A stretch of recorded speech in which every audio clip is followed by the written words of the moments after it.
नेत्र हे भुवन भास्कर नमो नमो। हे सृष्टि के सिरजनहार दिवाकर नमो नमो। हे सूर्य प्रभाकर नमो नमो। आदित्य विभाकर नमो नमो। हे भानुतिमिरहर नमो नमो। हे रवि भुवनेश्वर नमो नमो।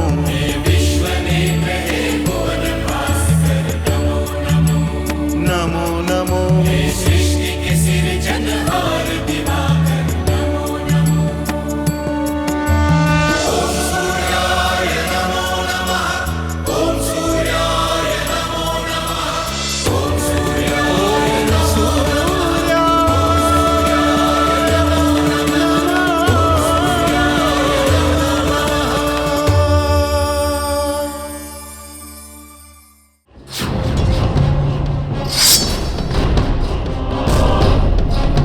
हमें धमकी दे रहा दुष्ट।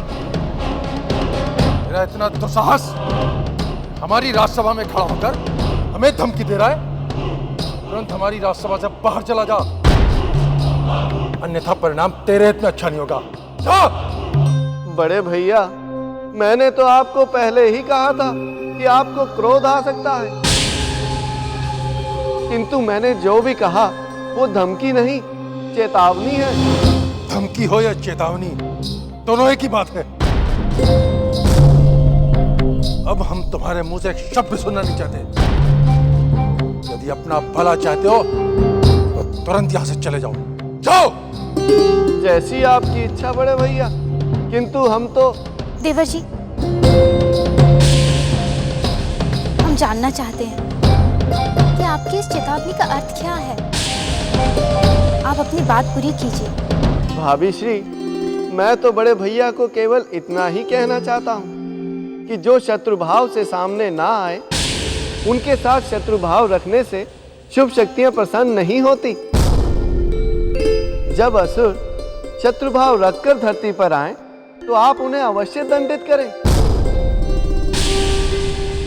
परंतु अभी वो इस भाव से नहीं आ रहे हैं, तो आप अभी उनसे मैत्री भाव ही रखें, वही आपके लिए श्रेष्ठ होगा।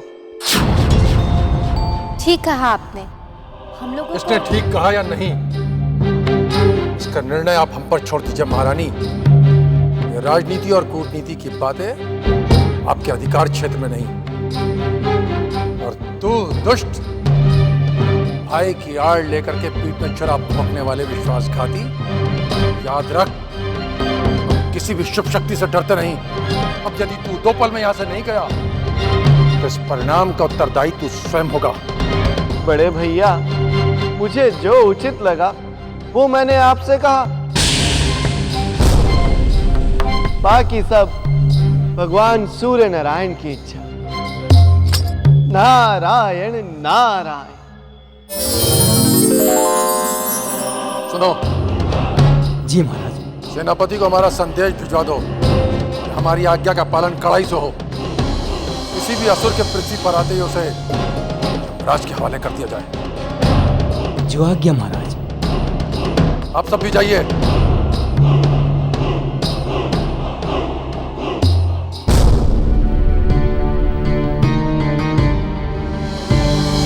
स्वामी, एक बार देवर्षि नारद की बात पर विचार तो कर लीजिए। वे जो भी कहकर गए हैं वो हमारे भले के लिए ही था। अभी 2 पल पहले ही हमने आपको समझाया था कि आपको राजकाज की बातों में हस्तक्षेप नहीं करना चाहिए। यदि इतनी छोटी सी बात आपकी समझ में नहीं आती तो कृपया करके राज्यसभा में आना बंद कर दीजिए, प्रसाद में ही रहा कीजिए।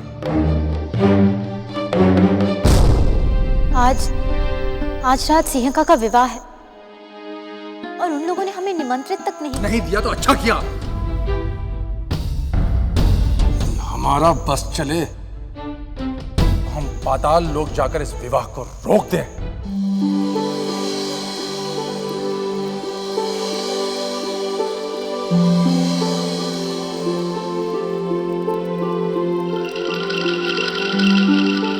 असुरवीरों, दैत्य और दानवों, तुम्हारी होने वाली महारानी दैत्य कन्या सिंहिका पधार रही हैं।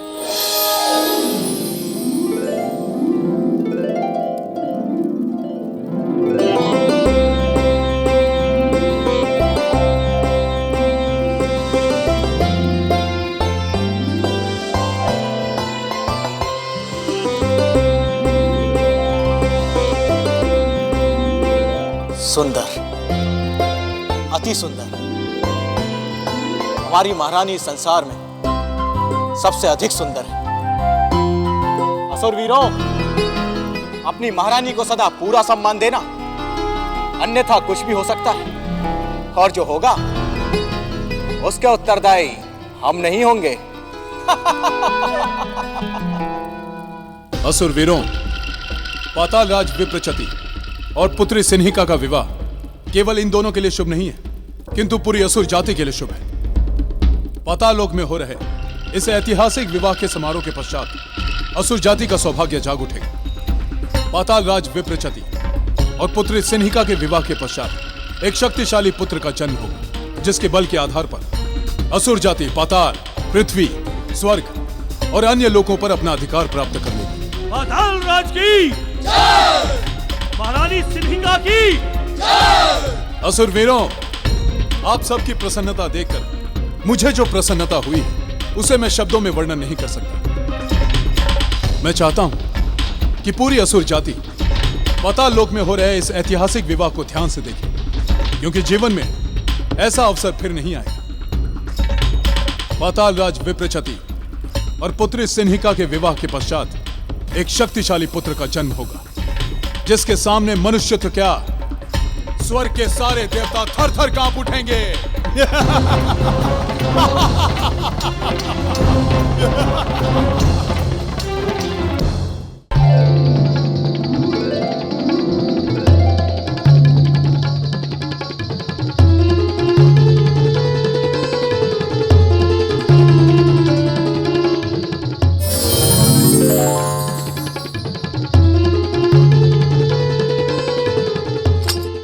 नारायण नारायण। यहाँ तो सब सदा की तरह राग रंग में खोए हुए, किसी को आभास भी नहीं है कि पाताल लोक में क्या हो रहा है। किंतु मैं तो जिस कार्य से आया हूं, मुझे शीघ्र वो कर लेना चाहिए। ओम सूर्य नारायण।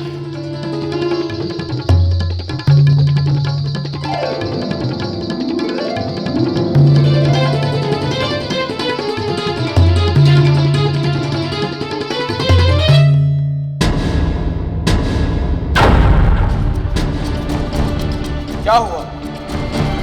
नृत्य क्यों रोक दिया?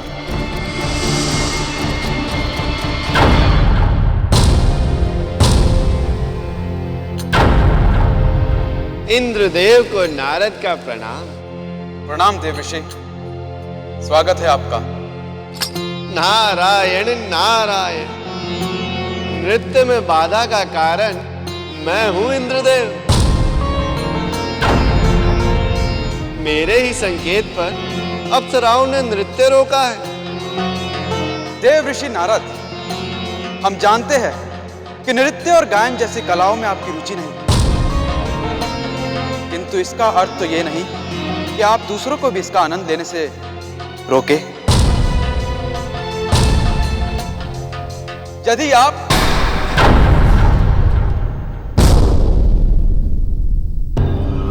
लगता है मुझसे बहुत बड़ी भूल हो गई। जो होना था वो हो चुका मुनिवर। अब ये बताइए कि क्या आपके आने का कोई विशेष कारण था? कारण तो था, किंतु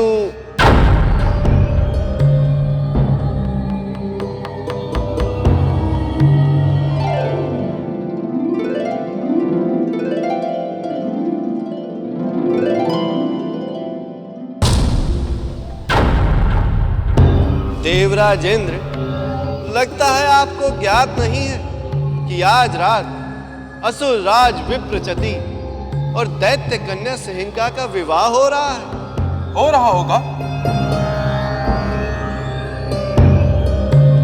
उससे हमें क्या? देवराज, दैत्य गुरु शुक्राचार्य की भविष्यवाणी है कि इन दोनों के संयोग से जो पुत्र जन्म लेगा वो परम शक्तिशाली होगा और उसमें देवताओं को पराजित कर स्वर्ग पर अधिकार करने का सामर्थ्य होगा। देव ऋषि नारद, आप ज्ञानी है, अनुभवी व्यक्ति है, कोई कुछ भी कहेगा तो आप मान लेंगे क्या? शुक्राचार्य कोई नहीं है देवराज।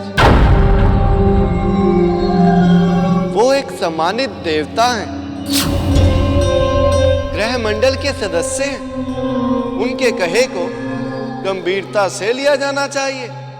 तो आप लीजिए गंभीरता से इसे।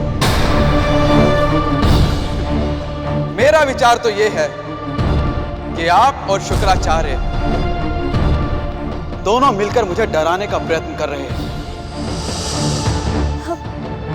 क्षमा कीजिएगा देवर्षि नारद, इनके कहने का ये अर्थ नहीं था। मेरा यही अर्थ है। वैसे भी देवऋषि नारद तीनों लोकों में ऐसे कार्यों के लिए तो प्रसिद्ध है ही। फिर कोई सूझा होगा इन्हें परिहास। ये परिहास का विषय नहीं है देवराज, ये अति गंभीर विषय है और आपके तथा अन्य देवताओं के हित में यही होगा कि आप ये राग रंग छोड़कर कुछ समय लोक हित में व्यतीत करें। उसी से आपको शक्ति प्राप्त होगी। लगता है आप भूल गए हैं मुनिवर कि मैं वही व्यक्ति हूं जिसने द्वंद्व युद्ध में महाबलशाली असुरज पुलोमान को हराया था। एक ही झटके में उसका वध कर दिया था। मुनिवर, इस प्रकार की बातें करके आप मुझे डरा नहीं सकते।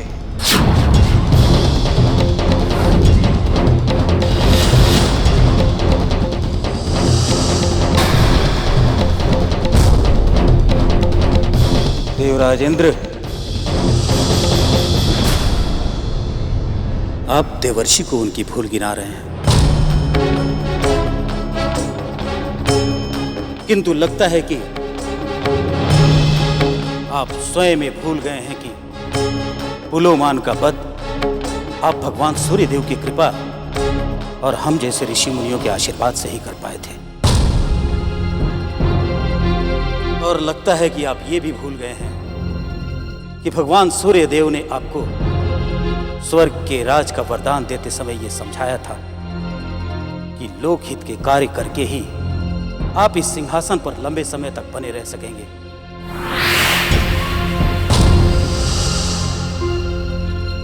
देवर्षि का कथन उचित है। अब आपको नृत्य संगीत आज समारोह त्याग कर पुण्य अर्जित करने चाहिए, जिससे देवों और ऋषियों की कृपा से आप भविष्य में असुरों के उठने वाले सिर को दबा सकें। वो तो तब होगा गुरुदेव जब मेरे संचित पुण्य क्षीण पड़ने लगेंगे। अभी तो मेरे 100 अमोघ यज्ञों का पुण्य लंबे समय तक मेरी रक्षा करेगा।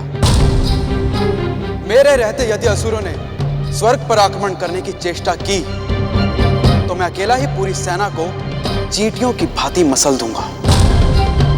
आज कौन से इंद्र को अपने सामने खड़ा देख रहा हूं मैं? इतना अहंकार आज से पहले तुम्हारे भीतर कभी नहीं देखा था मैंने। यह अहंकार नहीं गुरुदेव, केवल वास्तविकता का बखान है। यदि फिर भी आप इसे अहंकार का नाम देना चाहते हैं तो मैं आपको नहीं रोक सकता। तुम्हारी बातें सुनकर ऐसा लग रहा है इंद्र कि हम सभी तुम्हारे शत्रु हैं। मैंने तो ऐसा कुछ भी नहीं कहा गुरुदेव, किंतु हर बात का एक समय होता है और यह समय मनोरंजन का है।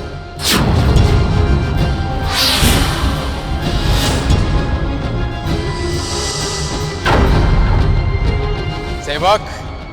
जी देवराज। अप्सराओं को बुलाओ। जो आज्ञा देवराज। देवगुरु, देवर्षि, आप लोग चिंता मत कीजिए, अभी तो केवल उसका विवाह हो रहा है। उसके पुत्र को जन्म लेने में तो अभी बहुत समय लगेगा।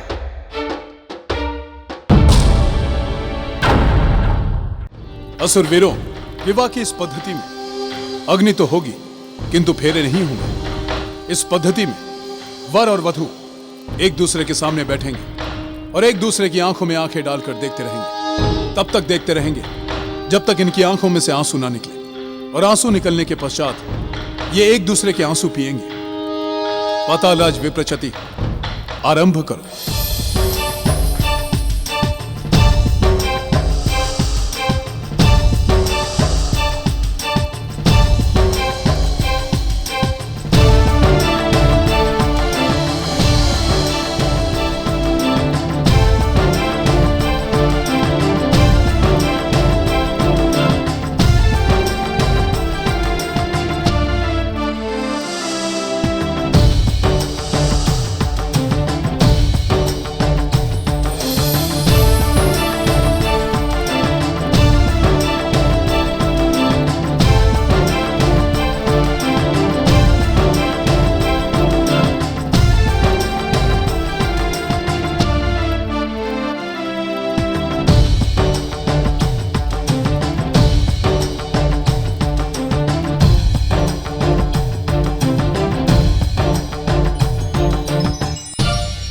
असुरगण, वर वधु ने एक दूसरे के आंसू पीकर यह संकल्प लिया है कि वे जीवन भर एक दूसरे के दुख बांटेंगे, और इसी के साथ यह विवाह संपन्न हुआ।